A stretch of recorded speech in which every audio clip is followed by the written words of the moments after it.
album rocks. Before Weezer were embarrassing themselves by making terrible 80s covers and some of the most generic and uninteresting pop rock music of the 2010s, they were riding sky high, making some of the most important music in 90s alternative rock. There are many very important years throughout the 90s that completely changed the landscape of rock music. These include 1991 with the commercial breakthrough of grunge and 1994. 1994 is considered by many people to be the year that grunge officially died. The over-commercialization of the genre led to many of the big grunge bands quickly fleeting away from the limelight and changing their sound completely, while many others led down a dark road of addiction and depression, leading to many deaths, including that of whole bassist Kristen Pfaff, and of course the big one, Kurt Cobain. The UK responded to the death of grunge with Britpop dominating the rock scene completely. Bands like Blur and Oasis skyrocketed to commercial success during '94 following the releases of Parklife and Definitely Maybe, whereas in the US something completely different was coming about. Dookie brought punk rock into the worldwide mainstream in a way that nobody had ever seen.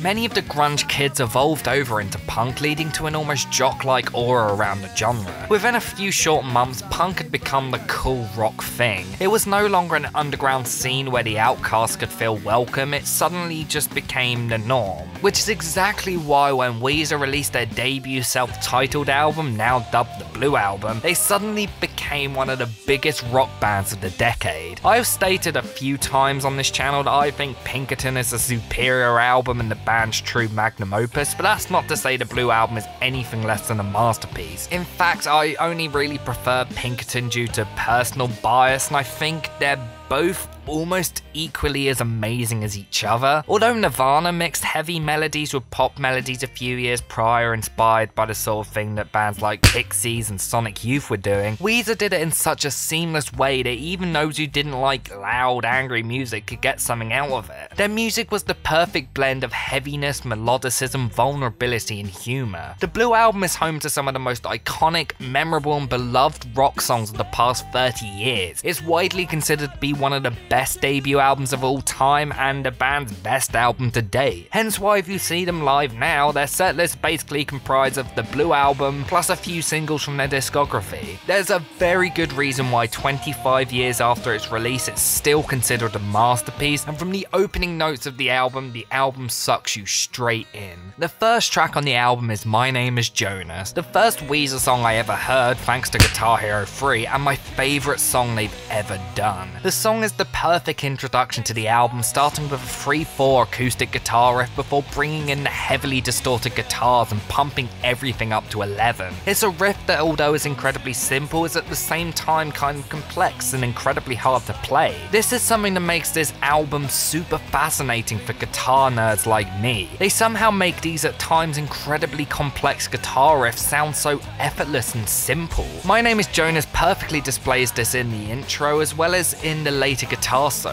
The addition of the harmonica makes it stand out perfectly, especially as the track builds up into the double time, almost Ramones-esque punk section later in the track, which I love. The song is all about Rivers Cuomo's brother and how he was screwed over by an insurance company after a car accident, and I think lyrically it displays what Rivers does the best lyrically. Of course, nowadays when he writes about sort of simple topics, I guess, he does it in the most simplistic way possible and flat out says exactly what he's thinking. However, in this track he hides the story of the song behind loads of metaphors and cryptic lyrics, leading to a track that can be interpreted completely different by every single listener. There are loads of allusions to childhood with references to toys and Rivers' childhood sled Weeple. And in true nerdy Rivers fashion, he takes the name of Jonas from a Lois Lowry story called The Giver, a story about an adolescent struggling with the harsh reality of becoming an adult, something that much of the song is based around the idea of. And that's something that adds this really youthful quality to the track and makes it incredibly relatable. Although on the surface it seems like a very weird song lyrically, as much of this album kinda does, breaking it down there is a real complexity and relatability that young people can connect to. And also in some ways I see it being a song that as you get older you can relate to, at least in a way of kind of looking back at your youth. The track is a perfect opener, full of theatrics, lyrical quirkiness and some incredible instrumentation. The following track, No One Else, is Rivers showing off his abilities at writing really great pop music. Could you do that now, please, Rivers? Because the pop music you're writing in 2019 is pretty dire. The song is in some ways very satirical on the sexism that many pop and rock songs portrayed at that time, treating girls as objects and being incredibly overbearing. Rivers plays a character who hates seeing his girlfriend interact with other people and decides to end things because he's incredibly jealous over her talking to other people. It's a song that I think in some ways is just as poignantly hilarious in 2019 as it was in 1994, especially with things like the Me Too movement going on nowadays. It's followed by The World Has Turned and Left Me Here, which is in many ways a similar song to No One Else, but from the opposite side of the coin. It's a breakup song with, of course, the world that's turned and left him being the girl that he loved. Rivers even came out and said that it is actually a direct follow-up to No One Else, with the character in this song being the same one from the previous one, and to be so ignorant that he doesn't know why she left him despite his possessiveness. It's a track full of self-loathing and being desperate of some sort of validation. Similar to My Name Is Jonas, it has this great guitar riff which I think parallels the heavily distorted rhythm section. I love the idea of the lead riff being done on a softer acoustic guitar while the rhythm is very loud and heavy, because usually it's the other way around, so it makes it stand out as something very different. After this song is where we start to get into the band's big singles. Buddy Holly is undoubtedly one of, if not the band's most recognizable song, alongside Say It Ain't So or maybe Beverly Hills from Make Believe. This was the track that exploded them into the mainstream, becoming certified silver in the UK and gold in the US. Of course, the incredible music video was very much to thank for this, but of course the song is great on its own. The track is probably one of the silliest tracks on the album lyrically, and its lyrical quirk is what I think made the track so appealing to people. In a time where we just gotten over people crooning over how depressed they are, for a light-hearted, fun power pop song about someone who looked like Buddy Holly to come out was completely night and day. I love the parallels in the song between the ridiculous hip-hop slang in the first verse and the 50s inspired lyrics where he compares himself and his girlfriend to Buddy Holly and Mary Tyler Moore respectively. The song is all about how people would make fun of Rivers for having an Asian girlfriend, because Rivers is very much about the Asian persuasion. As well as this, there are some deep-rooted themes based around the tension between the Korean and black community in 1990s Los Angeles, which gives this extra layer of racial discrimination, which although may not be super apparent, gives this very interesting viewpoint that basically completely changes the meaning of the song. I honestly can't say, since I did loads of research on this song and found out elements of that were in the song, that I've been able to listen to the song the same way. The song's short punchiness and catchy melodies have made it one of the band's more accessible and memorable songs. While some of the band's biggest hits like Hash Pipe I found getting pretty tiring after hearing them a million times everywhere I go, I still regularly throw Buddy Holly on because it never fails to put me in a great mood. Rivers almost didn't want to put it on the album because he considered it too cheesy for the direction that he wanted to take the band, but I think that cheesiness is what makes it so goddamn good. And I do think it's kind of funny Rivers finding this too cheesy considering what he's doing nowadays. It's then followed by another one of the album's biggest singles, Undone, the Sweater Song, a song on which Rivers basically intentionally tried to rip off both the Velvet Underground and Metallica. The main riff is very similar to Welcome Home Sanitarium, but I still absolutely love it. The ringing open notes add this incredible tension in the opening, and that blended with the sounds of people talking about going to a party makes you feel like this very awkward outsider. I've always felt like this song is one that speaks to the little man, the man who is too shy and struggles to fit in with other people his age and ultimately doesn't really get involved with them apart from in slight passing.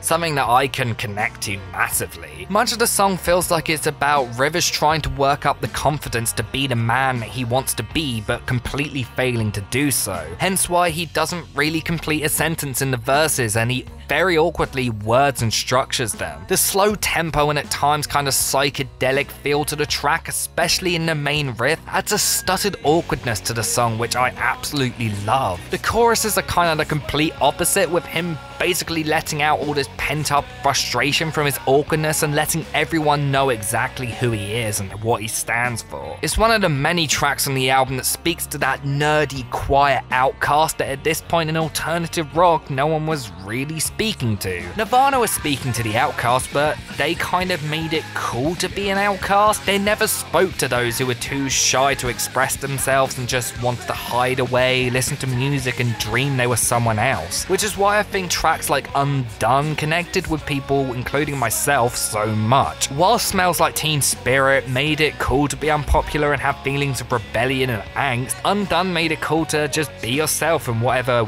awkward way that may be. And yeah, because of that, it's one of my favourite Weezer songs, and honestly probably one of my favourite songs of all time as well. Just like my favourite songs on this album, it's like an iceberg. It's simple and small on the surface, but incredibly massive when you like get into it and dig deeper. It's followed by Surf Wax America, which is another favourite of mine on this album, although here it is simply because of the melodies and instrumentation. It's an incredibly loud, fast and angry song portraying a surfer who feels like he's better than everyone else. Rivers wanted to write a song that tapped into his love of the Beach Boys through the coffee filter of punk rock, and I think that is portrayed perfectly. The song is relentless and very in your face with its punk chord progression and pop melodies, kind of cementing the band as one of the biggest influences over modern pop punk, even if they wouldn't really make pop punk music themselves for at least another decade. The guitar riff reminds me a lot of My Name Is Jonas and just how skittery it is. The best part of the song is undoubtedly the little break where over organs there are very Beach Boys-esque falsetto parts singing the chorus layered with Rivers repeating the bridge. This is one of my favourite bits on the album, and when everything kicks back in for the final chorus and final riff, I get goosebumps every single time. This section is so goddamn cool.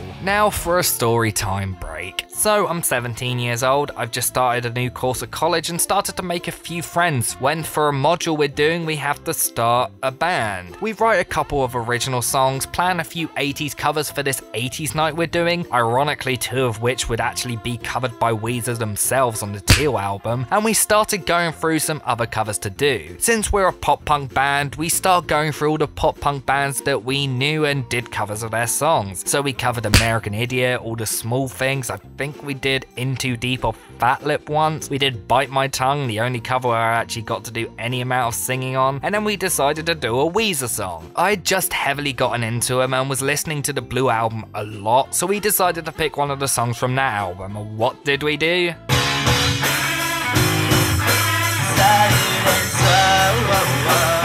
I promise I'm a better guitarist now, like just listen to my album, you can hear it there. No, but seriously, please listen to my album, I need listens to fuel my ego. Say It Ain't So is another one of my all-time favourite songs, and I would definitely consider it one of the top 10 songs of the 90s. Although the aggression mixed with the melody definitely in hindsight has made many people consider this album to be an almost proto-emo record, this is probably the song where I think the emo sound is most fully on display. It may be very catchy, but it's also a really dark song. The electric guitars, especially in the chorus, are some of the loudest and heaviest on the album. Rivers is basically screaming at times, and the chorus is one that is instantly a call for thousands to scream back. There's no wonder this is almost always the band's closing song, because it's a display of pent-up aggression, a huge blast of emotion and frustration. It starts off with one of the most iconic guitar riffs of the 90s, and honestly probably one of, if not my favourite guitar riff of all time. Since I learned this riff, I think there's probably literally 0 times I've ever picked up my electric guitar and not played it. I love it so much. I also love the almost Scar-esque upstrokes clean guitar in the verses. It adds this really cool little groove, which is perfectly complemented by the funky bass line underneath, which is probably my favourite use of bass in any Weezer song. The bends in the second verse onwards, as well as the heavy use of feedback on the single/remix version on newer releases of the album, adds this incredibly fuming tone which I love. The song is full of much of the cryptic imagery of My Name Is Jonas, with lyrics in which Rivers links alcoholism with the tearing apart of his family. The alcoholic imagery throughout the song adds this very personal and emotional twist to the song that makes it one of the most captivating tracks on the album. Lyrics that seem pretty silly on surface level, like Wrestle with Jimmy, actually have deep meanings, with that line being about wrestling with the dependency of Jimmy Jim Beam. It's also a slang term for masturbating, so it could be about that, but I feel like that's less interesting. The chorus feels really desperate, with Rivers pleading for his stepfather to stay and not let alcohol separate him and his mother like it did with his biological father. It's one of the most beautifully emotional yet aggressive songs the band have ever done, a definite precursor to the style of songwriting that they would follow on Pinkerton. I love In the Garage for almost all the same reasons that I love Undone. This is a song for the nerd. In this song, Rivers displays himself as a loner, someone who has no friends, no direction, nothing. But he finds comfort in the nerdy things that he surrounds himself with. He finds comfort in playing Dungeons and Dragons, reading comic books, listening to Kiss, playing guitar and writing shitty songs. It's an incredibly self-aware, autobiographical song with a slight layer of cynicism and self-loathing in there as well. And man, if I didn't connect to this song on an incredibly deep level at 17. Even pretty much exactly 5 years later, I still connect to this song. The use of acoustic guitar and harmonica adds this very unique, folky, almost Bob Dylan sort of style to it, which perfectly contrasts the brash and heavy electric guitars. The guitar solo is also great and one of my favourite guitar solos on the album. This is just a perfect track, but like I said, much of what I love about this song is also what I love about Undone, so I don't really want to repeat myself over again. I have always viewed Holiday as almost a sequel to Surf Wax America in that much of the musical progression, aggressive sound, and the sprinkling of Beach Boys doo-wop sounds in the bridge are kind of the exact same. The track is simply about Rivers wanting to go on an unplanned holiday and escape everything surrounding him. It was written while he was on a huge high following the band signing to GEFFEN, and it definitely is one of the more upbeat and brighter songs on the album. I love the blending of the organs with the electric guitar, something that was briefly done during the guitar solo of Buddy Holly. The two complement themselves perfectly, and it's a sound that I basically think of anytime I think of Weezer, hence why it's something that they actually did quite a bit of when they tried to recreate the sounds of this album on Ube and the White Album. I love the almost barbershop-esque singing in the post-chorus where everyone is singing together. It has this very bright, summery feel to the track, which blended in with the reference to the Beach Boys with the line "Let's go away for a while," as well as the doo-wop section has a very escapist quality to them. Then they suck you in straight back in after the doo-wop bit by hitting you with incredibly loud, heavily distorted guitars. It's